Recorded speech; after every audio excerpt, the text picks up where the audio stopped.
Hi, I'm Jason Webster. Wanted to just talk a little bit about my background. I went to Thailand in 1988, pretty much because that was the only way you learned Thai martial arts at the time. Even though I'll give props to Master Chai, who was propagating, Muay Thai, but through seminars, so it was very difficult to learn.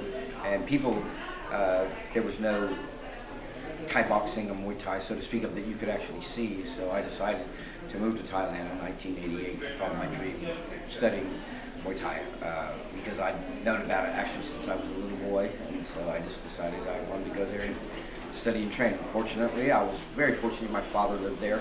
He worked for the Bangkok Post newspaper, so that allowed me to go and travel and be there at least a little while. And so that's what I did, and I trained in a number of top-level camps.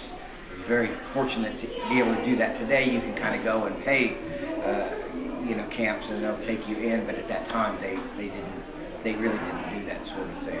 You were either a fighter or you weren't. So I did that, and along the way, I got to meet.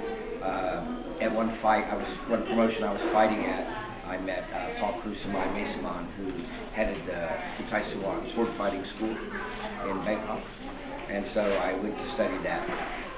Went to study sword fighting for a little bit, and after that I went back into fighting and studying. Eventually found my way into a wonderful camp, one of the Fairtex camp, and got to study with this legendary fighter, Apidat Sitiram, which really helped me a great deal. And then I came back to the United States. It was a very difficult time at that time, because in Texas they didn't allow leg kicks,